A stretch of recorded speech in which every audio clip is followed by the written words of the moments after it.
The studio was on Thomas Street, 827, Thomas Street, Memphis, Tennessee, January 13th, 1969. The address would become legendary, but on that night it was just a building, just a room where music happened, or didn't happen, depending on the day, and the people, and the choices that had to be made. Elvis Presley hadn't recorded outside Nashville or Hollywood since 1955, 14 years. 14 years of movie soundtracks, of studio sessions controlled by other people, of music that didn't matter because it was created to serve a contract, not a vision. 14 years of watching the world change while he stood still, trapped in amber, preserved in the past like a specimen someone wanted to study but didn't want to understand. Wait. Listen to what was about to happen. The musicians were called the 827 Band, informal name derived from the studio's address. They were the best Memphis had to offer.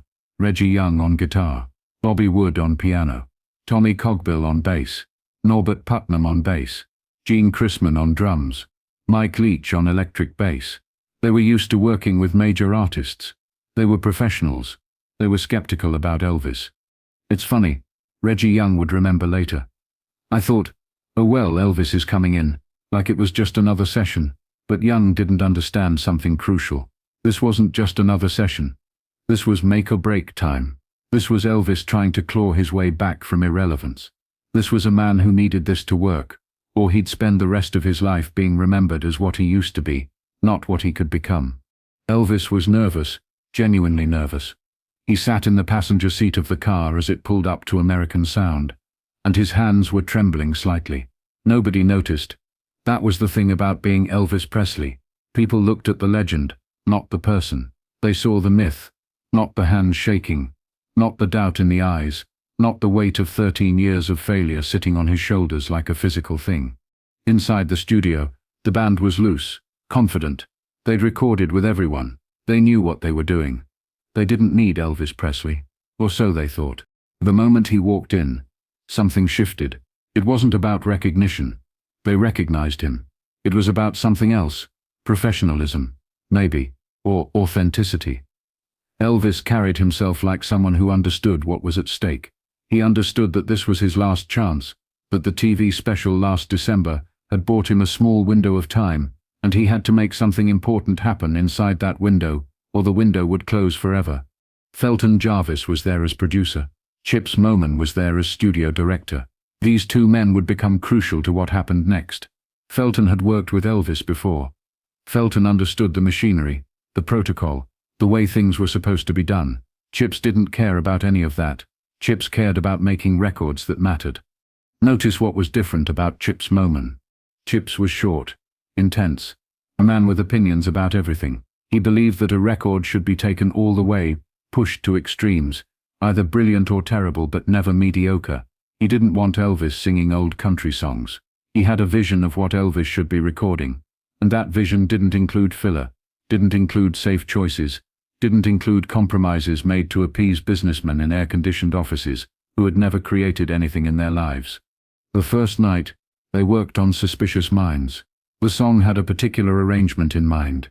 Chips had specific ideas about how it should sound, and when it came time to execute those ideas, something unexpected happened. Chips started giving Elvis directions in the studio. Not suggestions. Directions. Try it this way. Phrase it like this. Give me more intensity. Felton Jarvis noticed. Felton didn't like it. In the protocol of these sessions, the producer gave broad instructions, and the artist executed them. You didn't tell Elvis Presley how to sing, but Chips told him. And Elvis listened. More than that, Elvis responded. Elvis tried different approaches. Elvis understood that Chips wasn't trying to diminish him. Chips was trying to make him better. But that acceptance of direction was a problem for some people. Colonel Parker had sent men to the studio. Walt Disney had 2 people. Diskin was one of them. An RCA representative tasked with making sure the label's interests were protected. Harry Jenkins was RCA's vice president. They were there to supervise, to manage, to ensure that everyone understood who held the actual power. Wait, here's what happened when that power was challenged. By the second week of recording, tensions had started to rise. The sessions were going well, too well perhaps, from the perspective of people whose job was to manage rather than create. Elvis was singing like he'd found something he'd lost. The band was tight. Chips had a vision. Felton was adapting to Chips's approach. And then one night, things came to a head. The exact sequence of events is disputed by people who were there, but the core facts are clear. Diskin approached Elvis about something. The specifics are murky now, but it likely involved contract language, catalog rights, something bureaucratic that had nothing to do with music but everything to do with money.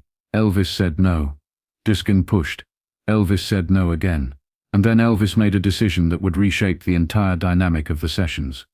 He went to find Chips. "How do we eliminate the hassles?" Elvis asked. He wasn't asking passively.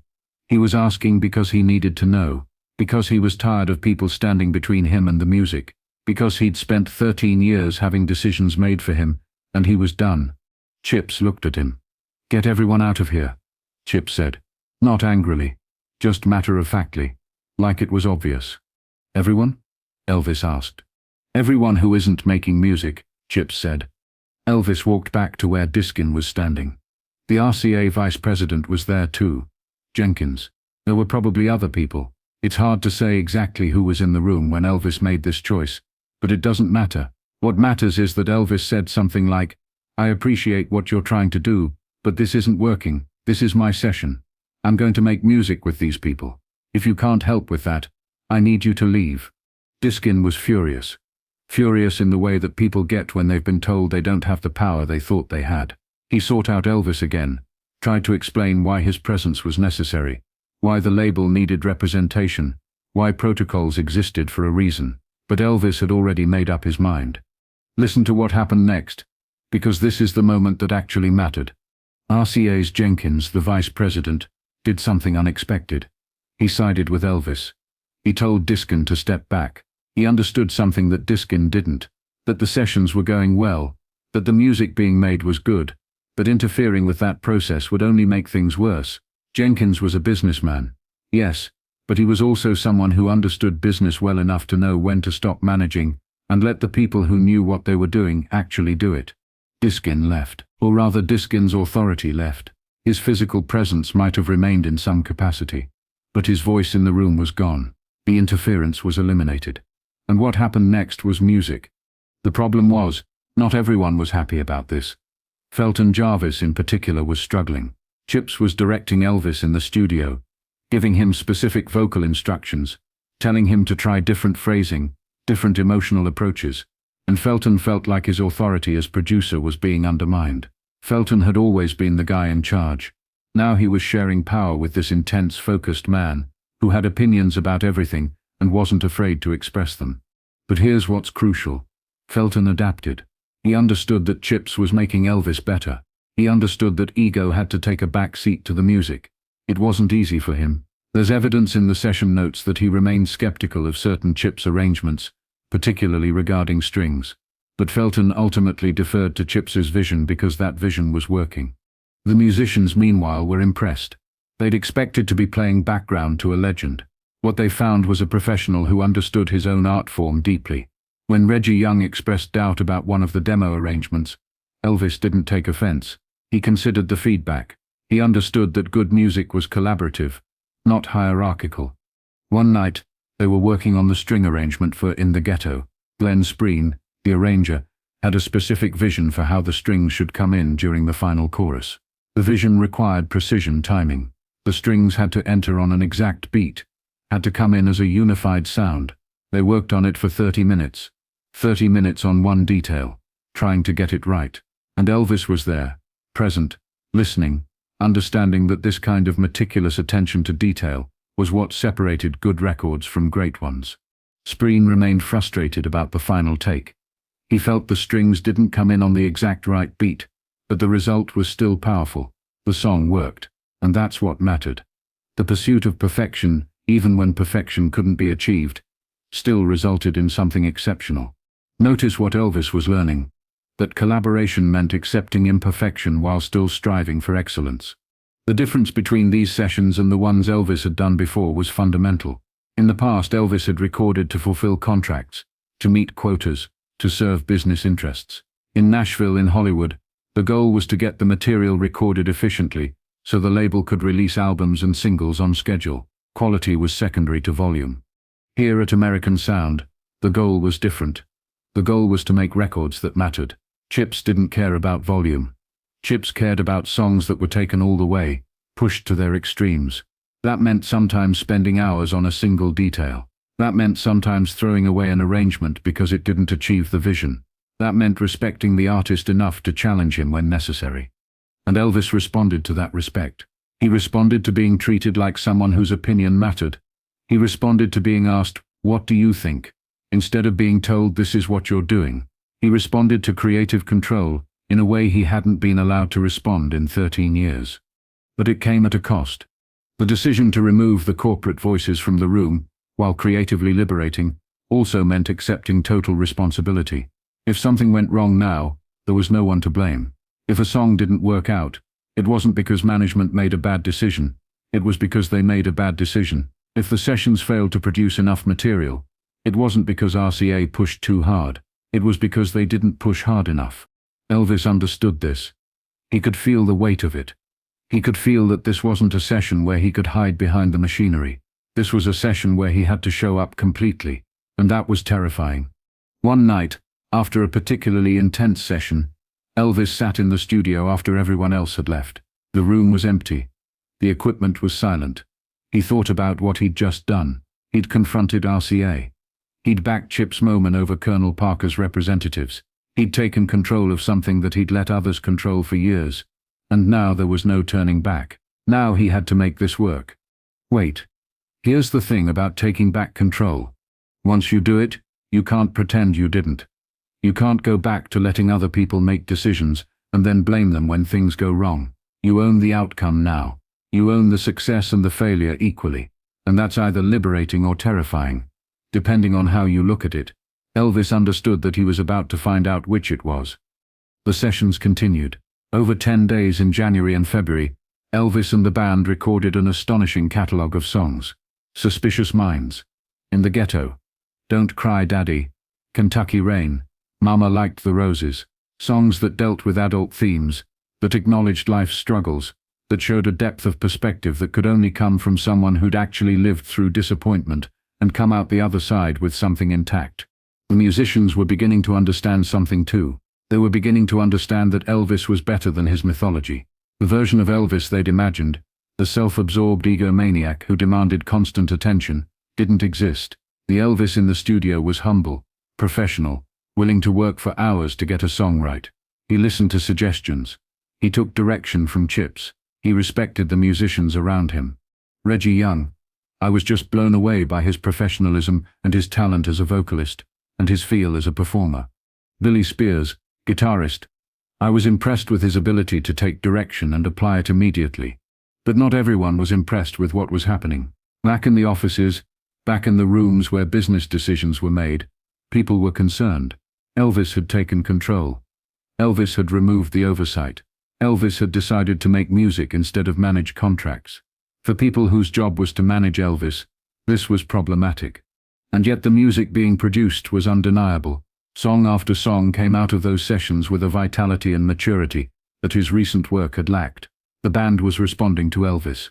Elvis was responding to the creative environment. Chips was orchestrating all of it with a vision that pushed everyone to be better than they'd been before. One day, 3 weeks into the sessions, Felton Jarvis was sitting at the mixing console. Chips Moman was in the control room. Elvis was in the recording booth, preparing for another take. Felton turned to Chips and said something he'd been reluctant to say for weeks. "This is working." Chips didn't respond immediately. He just nodded. He already knew it was working. He could hear it in the music, but hearing it acknowledged by Felton, that meant something. It meant that Felton had given up his resistance and accepted that this collaborative, challenging approach was better than the old way of doing things. By the end of the sessions they had enough material for multiple albums. They had songs that would stand as some of Elvis's best work. They had proof that Elvis, given the right environment and the right people, could create music that mattered. Listen to what this meant, because it's crucial to understanding what happened next. The success of the American Sound sessions became the template for how Elvis would record for the rest of his life. Not exactly, not in every detail, but in spirit. Elvis had learned that he could take control. Elvis had learned that removing the wrong people from the room made everything better. Elvis had learned that surrounding himself with people who cared about music more than money would produce better results than surrounding himself with people whose only concern was the bottom line. The sessions also changed how people understood Elvis's talent. For years the narrative had been that Elvis was managed talent, that Colonel Parker was the genius, and Elvis was the vehicle for that genius. The American sound sessions disproved that narrative. Elvis wasn't a product to be managed. Elvis was an artist who needed the right environment to flourish. Give him that environment, and he'd produce greatness. Deny him that environment, and he'd produce mediocrity. Chips Moman understood this. Chips fought for this understanding throughout the sessions, and Elvis rewarded that fight by showing up every day ready to work, ready to challenge himself, ready to be directed by someone who understood music deeply enough to push him past where he thought his limits were. But the decision to take control had consequences that extended beyond the studio. Colonel Parker didn't like what had happened. Colonel Parker didn't like being overruled by his own client. Colonel Parker didn't like the idea that Elvis could make decisions without consulting him. The sessions had worked out. The music was good. The label was happy. The commercial results would eventually be positive. But the precedent worried him. If Elvis had taken control here, why couldn't Elvis take control somewhere else? If Elvis had removed RCA's men from the studio, what was to stop Elvis from removing Parker himself? And so, though the immediate consequences were minimal, the long-term consequence was significant. Parker began to tighten his control in other areas of Elvis's life. Parker began to reassert his authority in ways that were more subtle, but ultimately more restrictive. The American sound sessions had been a moment of freedom, but freedom in Colonel Parker's world was not something that was tolerated for long. Wait. Here's what nobody tells you about taking back control. Once you do it, people around you become afraid. They become afraid that you'll keep doing it. They become afraid that you'll realize you don't need them as much as they've insisted you do. And that fear makes them dangerous in ways they weren't dangerous before. Because fear makes people desperate, and desperate people do things they wouldn't normally do. But in the immediate aftermath of the American sound sessions, none of that mattered. What mattered was the music. What mattered was that Elvis had walked into a studio and walked out as an artist instead of a product. What mattered was that he'd learned something crucial about himself, that when given the freedom to be fully himself, he was capable of creating greatness. The musicians left those sessions changed too. They'd expected to play background music for a legend. They left having been part of something that felt important, that felt like it mattered. They'd expected to encounter a man who was coasting on reputation. They encountered a man who was fighting to reclaim something he thought he'd lost. Years later, when people would ask about those sessions, Elvis would be careful about what he said. He wouldn't criticize Parker. He wouldn't criticize RCA. He wouldn't get into the specifics of what had happened in the control room. But he would say, carefully, that the sessions represented a time when he'd been allowed to be himself. He would say, with genuine emotion, that American sound had saved his life. And he meant that literally, not in some poetic sense. The sessions had actually saved his life, because they had reminded him that he was capable of creating something that mattered. They had reminded him that he was an artist, not just a product. They had reminded him that he could make choices about his own career, even if making those choices meant confronting people who had controlled his life for years. The decision to tell Diskin and the RCA men to leave, the decision to work with Chips Moman, the decision to take control of the creative process, these were small decisions in the moment. They seemed local, limited, confined to a studio in Memphis. But they rippled outward in ways that no one could have predicted. They changed how Elvis understood his own power. They changed how the industry understood Elvis. They changed what was possible in a recording studio. Most importantly, they changed Elvis. They showed him a version of himself that he'd buried under years of compromise and control. They showed him that the artist he'd been meant to be could still exist if he was brave enough to fight for the space to become that person. The music that came out of American sound studios in 1969 was proof of that possibility. Song after song that stands as evidence that Elvis, fully present and fully in control, was capable of creating greatness. That's what the confrontation in the studio was really about. It wasn't about telling people to leave. It was about taking back the right to define himself. It was about reclaiming the ability to make choices about his own art. It was about deciding, after 13 years of being told what to do, that he was finally ready to show the world what he could actually do when given the freedom to do it.